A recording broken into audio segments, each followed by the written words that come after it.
Halo, selamat pagi, selamat siang, selamat sore, dan mungkin selamat malam bagi teman-teman yang sedang menonton Podman.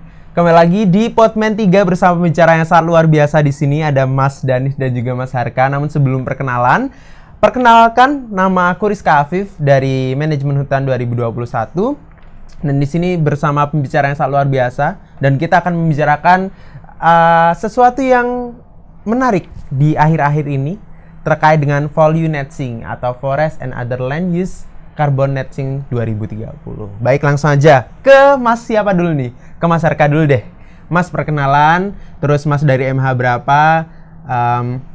Sekarang lagi ngapain?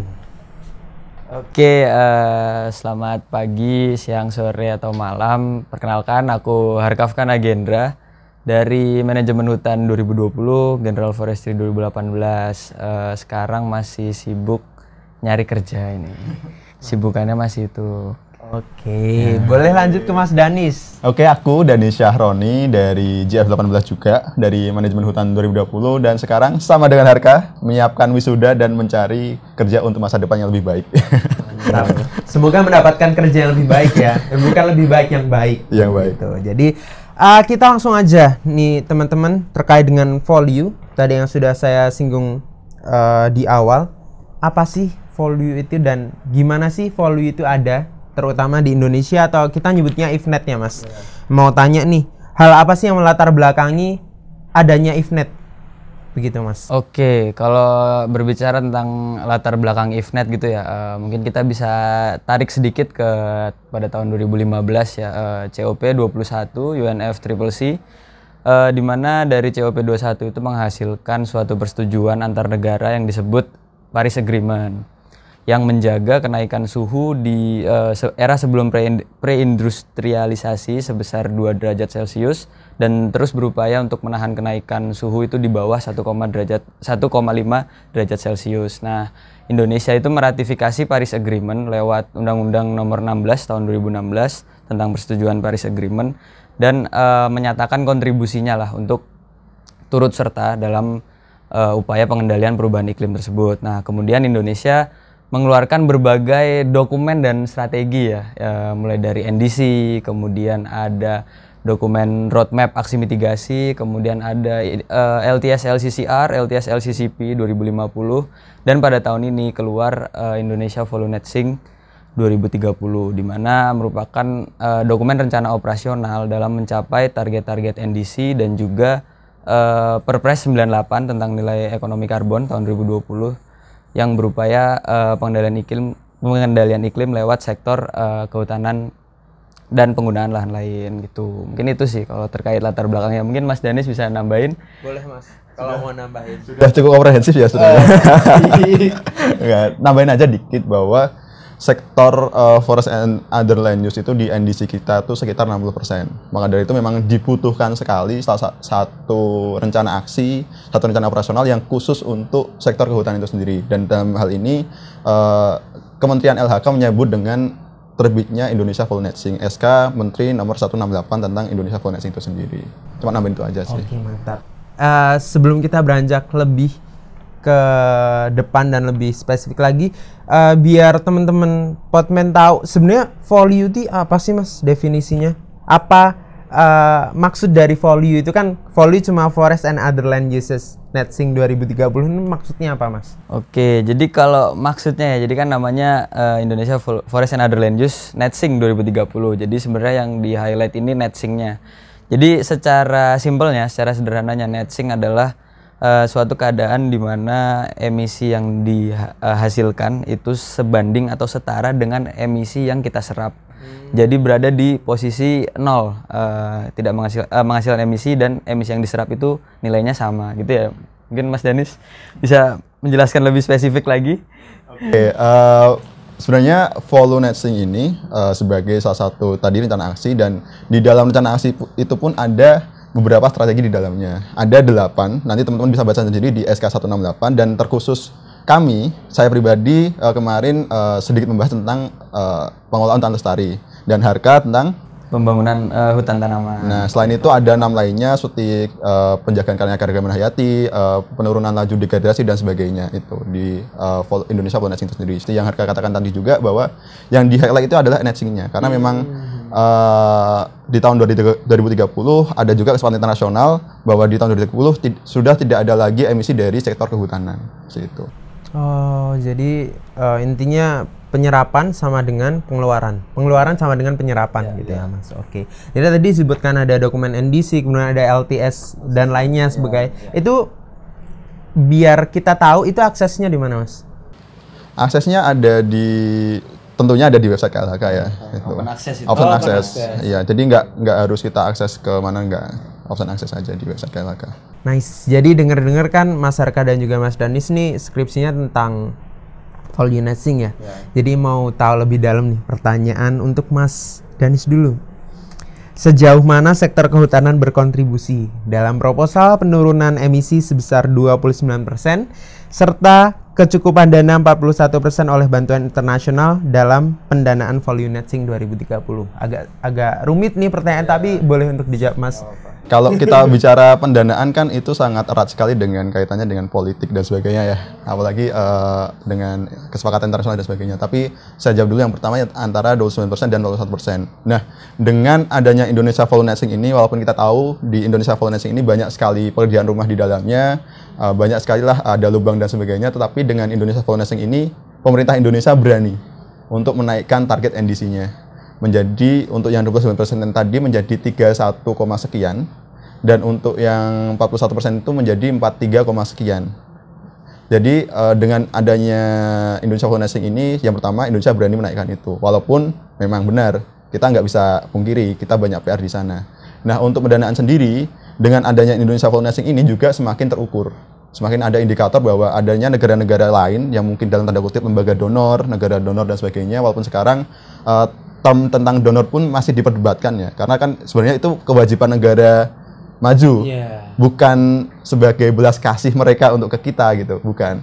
Jadi memang itu semakin mendorong negara-negara tersebut untuk semakin percaya lah, semakin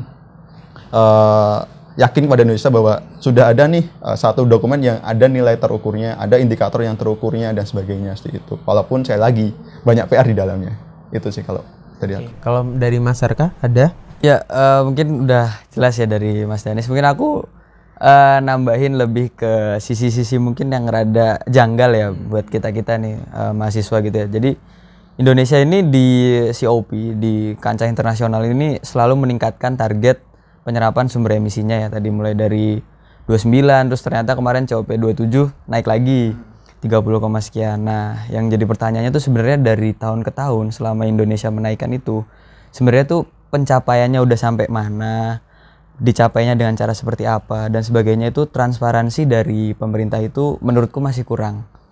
Jadi ketika kemarin menyatakan 29 dan 41 gitu ya, nah itu apakah udah tercapai? Tercapainya seperti apa? Terus dengan langkah-langkah seperti apa saja gitu. Mungkin jadi itu bisa dikulik lebih lah terkait hal itu. Jadi transparansinya menurutku masih sangat kurang. Mungkin salah satu hal-hal yang rada janggal di situ lah. Iya, memang komunikasi publik lah lebih tepatnya. Dari apa yang sudah dicapai dan sebagainya belum terlalu transparan pada kita semua gitu. Oke, terima kasih. Jadi buat teman-teman Podman tadi disebut COP gitu ya, karena di dunia ini ada 2 COP. Jadi COP-nya punya UNFCCC dan juga COP-nya UNCCD. Yang sedang kita bahas nih COP-nya UNFCCC yang terkait dengan fokus di climate change begitu. Dan kemarin Mas Danis nih udah datang ke COP 27 yang ada di Mesir, yaitu Sharm el Sheikh. Tepuk tangan dulu dong, mantap. Boleh dong ceritain ada nggak sih Mas di situ pembahasan terkait dengan value netching atau IFNET di dalamnya waktu Mas ikut kegiatan COP selama kurang lebih 1 minggu di sana? Oke, sebelumnya aku kemarin ikut COP, tapi saya tegaskan dulu saya bukan negosiator ya di sana ya, tapi party overflow semacam kita bisa masuk ke ruang meeting dan sebagainya, tapi sebagai observer gitu. Itu yang pertama. Terus untuk perihal Indonesia Flow Netching apakah dibawa ke sana atau tidak? Iya. Sangat menjadi ujung tombak lah salah satunya, karena sekali lagi Indonesia sebagai pemecah barrier lah, pemecah arus lah di sana, karena Indonesia udah masuk negara G20 dengan ekonomi yang tinggi, dengan emisi yang mungkin sudah termasuk tinggi juga, tapi Indonesia berani untuk mengatakan bahwa nih saya bisa menurunkan emisi saya sebesar ini dan sebagainya. Itu salah satu pemecah arus lah dalam peran negosiasi yang ada di sana. Tetapi sekali lagi Indonesia Forward masih banyak PR-nya. Itu. Terus selanjutnya adalah bagaimana negara-negara maju, negara-negara global north itu juga sangat apa ya, istilahnya dalam tanda kutip sangat terkesan. Kemarin di Pavilion Indonesia sendiri sempat mengundang dari UK, Lord Goldsmith, terus ada dari Norway, ada dari US juga untuk hadir ke Indonesia Pavilion dan di sana berdiskusi tentang Indonesia Volunteering, dan mereka mengapresiasi memang bagaimana Indonesia Volunteering ini bekerja, bagaimana pemerintah Indonesia memiliki ambisi yang begitu tinggi dengan indikator-indikator yang terukur sih itu. Walaupun sekali lagi, saya tekankan sekali lagi, Indonesia Volunteering masih banyak PR gitu. Oke, nice, mantap. Tadi diceritain ya bahwa di COP itu ada pavilion yang fungsinya untuk bahan diskusi antar negara dan juga negosiasi di sana, begitu ya Mas? Jadi di COP itu ada beberapa zona ya. Terus ada green zone, ada blue zone. Oke, ini aku agak ini sendiri ya. Sedikit ini ya, biar agak konteksnya agak jelas. Jadi di green zone itu lebih ke masyarakat sipil Mesir, masyarakat sipil semuanya dan sebagainya. Jadi akses bisa bebas lah, keluar masuk dan sebagainya. Dan memang di sana istilahnya untuk meramaikan COP itu sendiri kepada. Side event juga di sana, Mas. Iya, beberapa side event di sana, tapi beberapa side event juga ada di blue zone kayak gitu. Nah di blue zone sendiri itu ada dua lagi, ada ruang meeting yang benar-benar tahu sendiri lah kalau ruang meeting gimana keadaannya, suasananya, dan satu lagi ada exhibition. Jadi di exhibition itu setiap negara mempunyai yang namanya pavilion itu tadi kayak gitu. Jadi kayak negara itu mempromosikan apa yang pengen mereka promosikan kepada dunia gitu di exhibition tadi. Kayak Indonesia ada sendiri, terus ASEAN ada sendiri, terus mungkin ada organisasi-organisasi dunia kayak WHO ada sendiri dan sebagainya. Nah di ruang negosiasi ini yang beda, itu udah benar-benar negosiator lah yang masuk ke ruang negosiasi ini. Nice. Jadi teman-teman udah tahu ya glimpse atau sedikit dari COP27 yang dilaksanakan oleh UNFCCC. Kita beralih ke Mas Sarka. Tadi terkait dengan volunteering yang diangkat deskripsi Mas Sarka tentang hutan produksi ya. Hutan tanaman. Hutan tanaman. Ya. Baik. Boleh diceritain sedikit Mas apa sih rangkuman atau summary dari skripsi Mas Sarka itu sendiri di hutan tanaman dalam mendukung IFNET 2030. Oke, jadi kalau risetku kemarin ini tentang regulasi dan juga institusi ya terkait pembangunan hutan tanaman dalam mencapai pencapaian target IFNET 2030. Nah, kemudian ini summary ya. Ini kayak rada panjang nih, oke. Tapi aku coba sesingkat mungkin ya. Jadi mungkin kalau regulasi yang ada terkait pembangunan hutan tanaman ini kan hutan tanaman ini kan emang kategori dari hutan produksi ya kaitannya, dimana sebenarnya HT ini nggak boleh melakukan pembangunan HT pada lahan yang masih ada pohonnya atau masih produktif, tuh sebenarnya nggak boleh. Nah tapi di risetku kemarin aku menemukan di regulasi yang tersedia saat ini beberapa ketentuan-ketentuan mendetail itu sudah dicabut atau sudah ditemukan lagi, tapi aku belum tahu ya apakah itu nanti akan keluar di peraturan turunannya lagi atau tidak. Misal contoh di Permen LHK nomor 8 tahun 2021, juga Permen LHK nomor 7 tahun 2021 yang mengatur utamanya ya, di mana IUP HHK HTI itu udah diganti ya jadi PBPH. Oh ya sebelumnya, jadi di pembangunan HT ini di IFNET itu melalui beberapa skema, yaitu hutan tanaman industri, hutan tanaman energi, hutan tanaman rakyat, kemudian agroforestry dan multi usaha kehutanan gitu. Jadi regulasinya yang mengatur itu ya yang pertama tentang PBPH yang udah merubah IUPH ke HTI itu. Jadi perizinannya ini semakin fleksibel. Kegiatan yang diatur itu semakin banyak. Jadi mau agroforestry kayak mau apa kayak karena ini udah PBPH, udah multi usaha kehutanan ya, konsepnya multi usaha kehutanan. Jadi satu hamparan itu ketika sudah diberikan izin ya udah mau full tanaman HT kayak mau HT-nya cuma 20% kayak terus jadi agroforestry itu udah bebas, karena batasan-batasannya pun itu udah dicabut. Yang aku baca ya batasannya kan kalau dulu di peraturan sebelumnya itu ada yang mengatur nih 70 30 sama 70 20 sama 10. 70 itu ya HT-nya, 20 itu tanaman penyangga konservasinya, dan 10 itu tanaman kehidupan.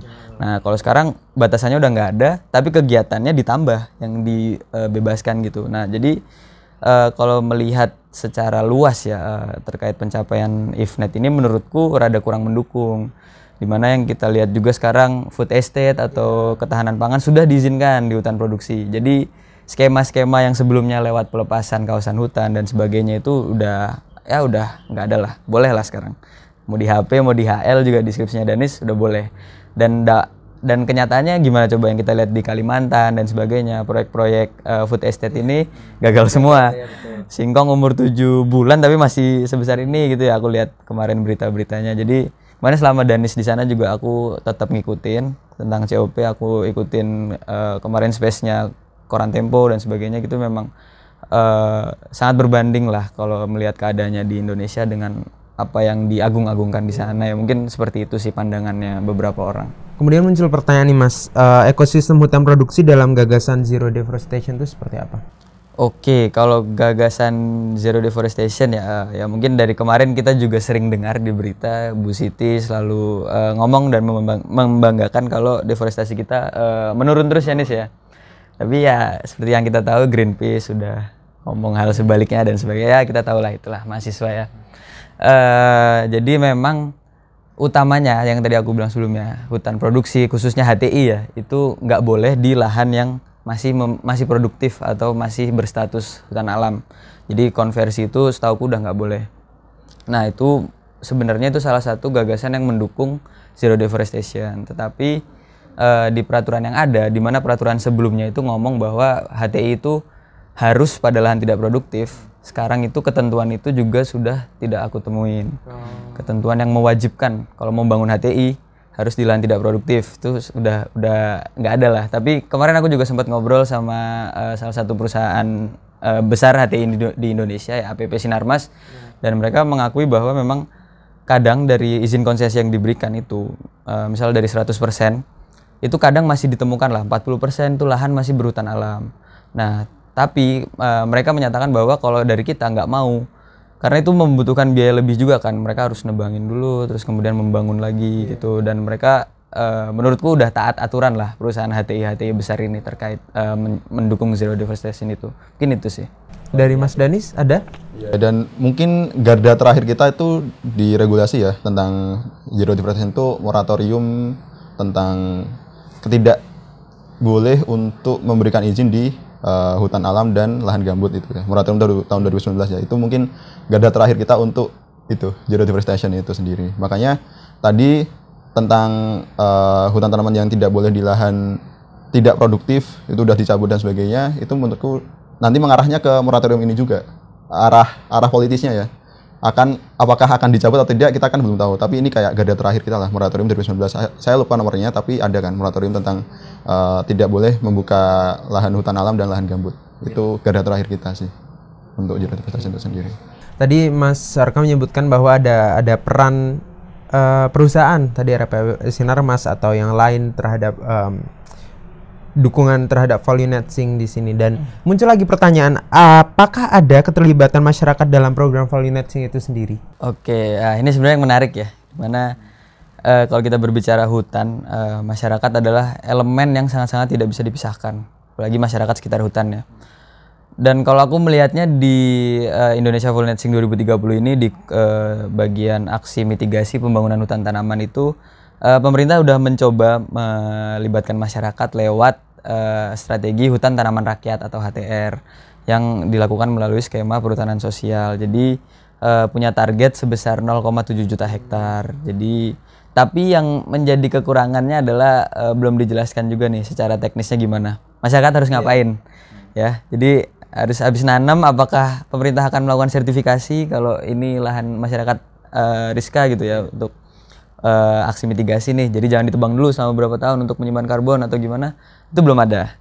Teknisnya belum ada nih, tapi arahnya untuk melibatkan masyarakat menurutku udah ada. Iya. HTR itu. Dan mungkin tantangan ya untuk masyarakat itu adalah kita punya karunia bahwa masyarakat kita beragam. Jadi mereka punya contoh hutan adat punya aturan adatnya sendiri, perhutanan sosial beberapa punya aturannya sendiri dan sebagainya. Itu tantangan juga untuk Indonesia Value Netting itu sendiri. Karena kan kalau kita bicara tentang karbon itu ada satu instrumen yang harus pasti itu loh, yaitu instrumen karbon itu sendiri. Tetapi dalam dinamikanya masyarakat punya aturannya sendiri. Itu juga tantangan sih untuk menyeimbangkan lah, menyelaraskan tentang bagaimana kita mau monitoring dan evaluasi, bagaimana kita mau memantau berjalannya hutan rakyat dan sebagainya itu tantangan juga untuk menyelaraskan dengan karunia lah kalau aku bilang ya, karunia yang ada di masyarakat itu sendiri seperti itu. Oke, nice. Tadi Mas Danis menyebutkan satu highlight, dua kata yang sebagai highlight aku, yaitu perdagangan karbon ya.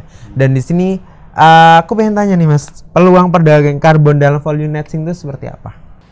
Sangat terbuka, perdagangan karbon. Kemarin kita sempat diskusi juga dengan asosiasi pengusaha itu, dan beliau juga menyebutkan bahwa memang perdagangan karbon ini sangat terbuka, tetapi memang sistem kita belum siap. Sistem kita belum siap, baik dari Perpres nomor 98 maupun dari peraturan menteri terbaru ya, yang nomor 22 tahun 2022 ya, kalau tidak salah, nanti koreksi kalau salah.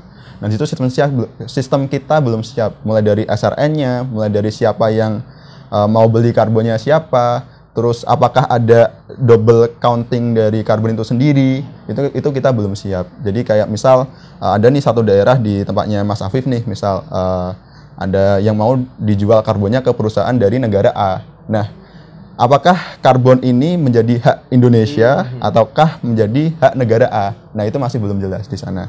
Tapi menurut Perpres 98 itu masih menjadi milik negara Indonesia kan, di Perpres 98. Tetapi kan kita nggak tahu bagaimana pandangan dari negara yang sudah membeli karbon itu. Itu sih. Sistem kita belum siap gitu. Tapi sangat terbuka. Dari Mas Harka sendiri? Ya, sebenarnya kalau ngomong perdagangan karbon ini ya memang lagi panas-panasnya ya.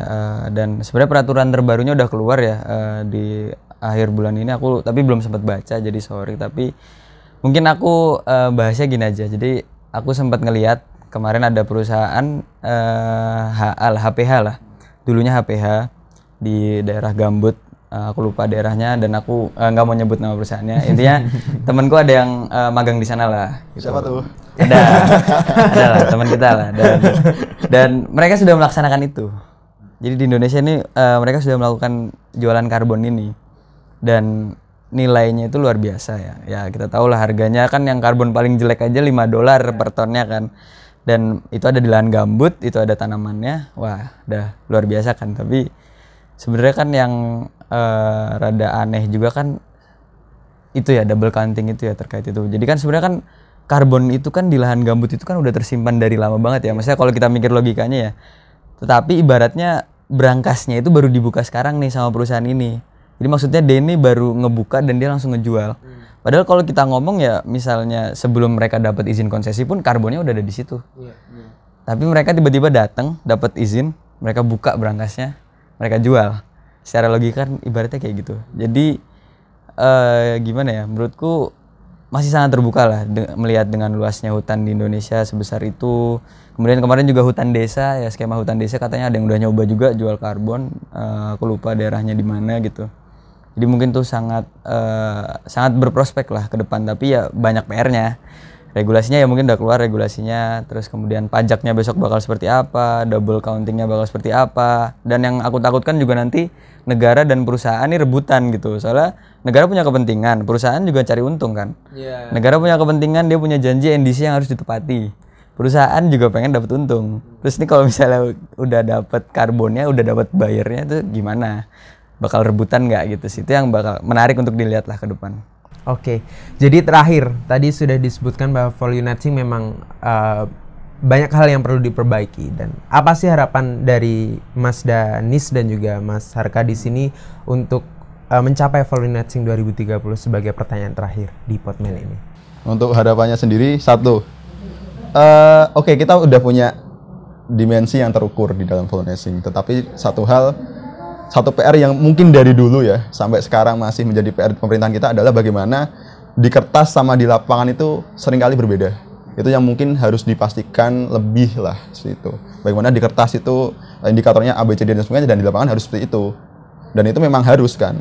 Itu. Terus yang kedua adalah kita di tahun 2024 nanti kan kita ganti pemerintahan dan sebagainya kan. Itu juga menjadi tantangan juga sih.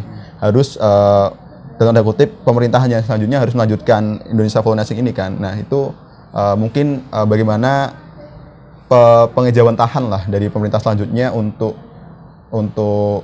lebih tepatnya melaksanakan ini seperti itu. Jadi memang PR-nya di situ sih kalau menurutku. Ada dari kertas dan praktis, ada juga dari pergantian pemerintahan.